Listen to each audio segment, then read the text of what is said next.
Schools. I'll introduce School Committee Chair Chris Brezski, followed by Mayor Ruthanne Fuller. Good evening. Chris Brezski, Chair of the Newton School Committee. Negotiations began this morning at 9:30. School Committee here, ready to begin. We just wrapped up, so a long, I guess, almost 12-hour day. But I know it's still a longer day for families with kids in Newton, as we've gone through a whole full week now in our 6th day without school. There was some progress on the day. We put forth some further revised proposals on parental leave. We had several small group working sessions around that. And I'd note this, that progress was really the result of some creative solutions that were put forth by the school committee. There's still a lot of work to be done, though. We're not there yet. We're hopeful for a productive day tomorrow. We'll be back here at 9 a.m. to start negotiations. We don't have an end time in sight for tomorrow, and I'm hopeful if we're making progress, we're going to keep going. I can speak for everyone that we want this to be done.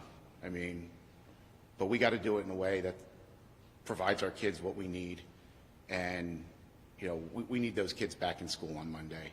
So we're going to put everything we got at it to make this happen. Thank you. Ruthanne Fuller, Mayor here in the City of Newton. Middlesex Superior Court Judge Barry Smith was so right today when he wrote that we must have effective and fair bargaining. The Newton School Committee and I are all in on settling a contract ASAP and continuing to bargain in good faith. Let's honor our teachers with wages and benefits that are competitive and that show respect for their outstanding work. I have provided the school committee with a substantial commitment of financial resources to do just that. Let's sign a contract as soon as possible that puts the needs of our students first. Let's make sure that Superintendent Noland has the funding to move forward with her initiatives. And let's be careful to sign a contract now that does not lead to signing pink slips for teachers in our schools and employees in city departments later. We will keep top of mind who is being hurt most by this illegal strike: children and their families and caregivers. And to the union, please put the students first by committing to have school open on Monday. And for the school committee, negotiating team, and myself, we'll be working hard this weekend to do just that. Thank you. Does the superintendent have the funds that you just referenced? The superintendent has the funds available, as does the negotiating team, to sign a contract that has competitive compensation, to be sustainable so we don't face layoffs, and to have the Superintendent Nolan make forward progress on her entry plan. It's there. First face-to-face today at 7:30.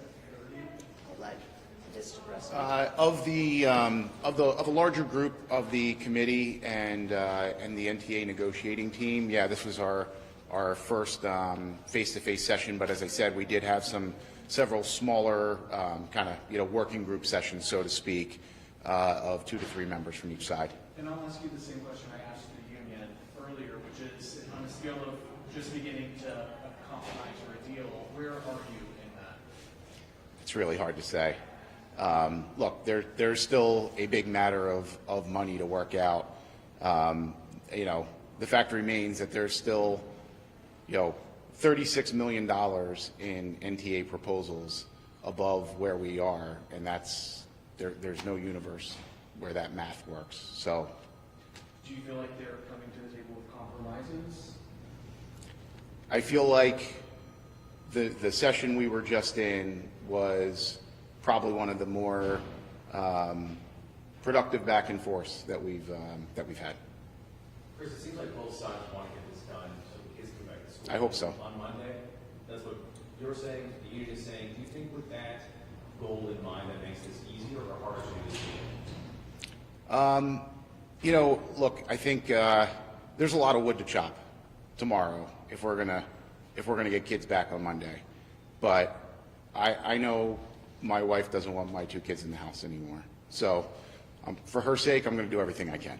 The difference is 36 million? Over the life of the contract, Life yes. of the contract. What, over that same life of the contract, what is the actual amount of the budget as it is now? How much of an increase is that compared to the rest of the budget? So our school budget this year is about $270 million. And that's just for 1 year. That's 1 year, yes, correct. And how long is this contract again? Well, it was, both sides have put a 4th year on the table right now. That number was really based on the 3-year contract that we had from our side as of a couple days ago. So over a 3-year contract, that's an increase of what, 12 million a year effectively? I mean, yeah, sure, it's in that ballpark, yes. One more I question? would just add, that's the delta, not the, because we do have some monies put forward, that's the delta between theirs and ours. Am I correct on that? Chris, this is for either of you. Would you have preferred the judge kept the fines in place over the next few days? Or are you happy with him giving them some, what is what we call breathing room? Look, I mean, the judge, is making his decision around how he reads the law, and I think, to quote from his opinion, large escalating fines would undermine fair and collective bargaining. That was his concern, that such a large magnitude of fine wouldn't be coercive with the law, it would be coercive at the bargaining table. So, I don't really have any thoughts beyond that. All right, thank you all for coming. Thank you. Thanks for Thank you all. reading. Have a good weekend, everyone. Thank you, appreciate it. We'll take the luck. Thing down?